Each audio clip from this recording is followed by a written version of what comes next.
Сәлем менің құрметті көрермендерім, YouTube каналыма қош келдіңіздер. Бүгінгі видеода песочный самса дайындаймыз.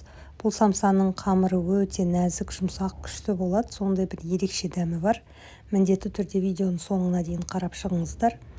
Ең алдымен жұмсақ сармайға ұнды саламыз. Ұнды салғаннан кейін бұны бір шетке қоя тұрамыз. Сөйтіп сметанаға тұз саламыз, 2 жылток. Bir жұмыртқа салып, осыны жақсылап араластырамыз.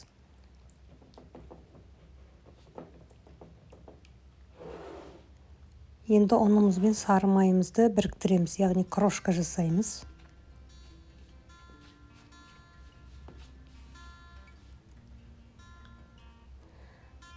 Енді осының үстіне бағанағы сметана мен жұмыртқаны араластырылған массаны саламыз да қамыр илейміз.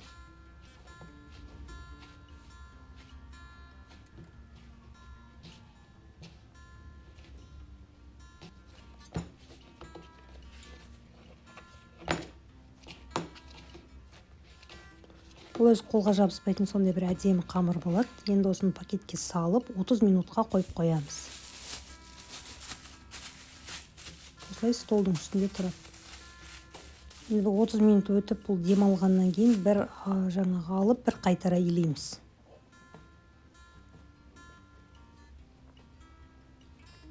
Мына жерде байқасаңыздар, қамыр уже әдемі болып, эластичный болып, біркелкі болды. Енді осыны тағы 15 минутқа қойып қоямыз. Оған дейін начинкасын дайындаймыз.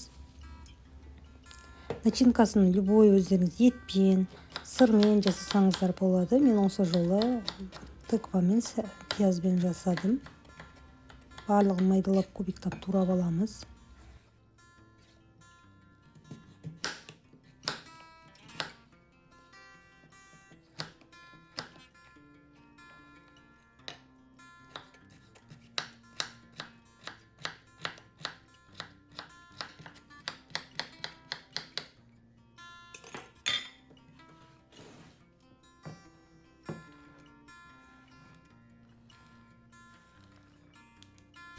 Осының үстіне дәміне қарай қара бұрыш, тұз және 2 ас қасық сұйық май құйып, жақсылап араластырамыз.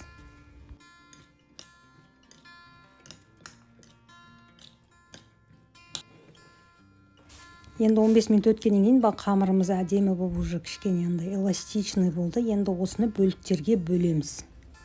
Әдемі средний размер шықсын десеңіздер, 25 штукқа бөліңіздер. Бірақ мен асығыс болдым да тез жасау керек болғаннан кейін 21 штукке бөліп, тез пісіре салдым.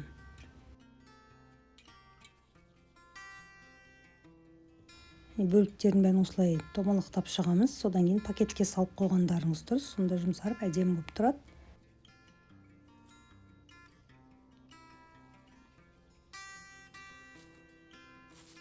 Енді осы қамырлардан шетінен алып жая береміз. Және ұнға бір аунатып аласыздар, сол, как обычно, самсаның қамырындай жасай береміз. Ішін начинкаға толтырғаннан кейін шеттерін жақсылап біріктіріп, видеодағыдай әдемі етіп түйіп шығамыз.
Түйу әдісін жақсылап көрсетуге тырыстым, үйрендіңіздер деп ойлаймын.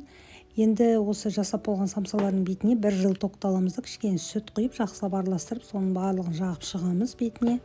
Содан кейін қалауыңызша кунжут немесе мак сепсеңіздер болады. Қызып тұрған пеште 180 градуста әдемі болып қызарғанша пісіріп аламыз. Бастысы бұл самсаның қамырының июі қану керек. Егер сіз бұны елей салып жасайтын болсаңыз, онда ол қамыр жыртылып, дұрыс бірікпейді, одан кейін осылай әдемі болып түйілмейді.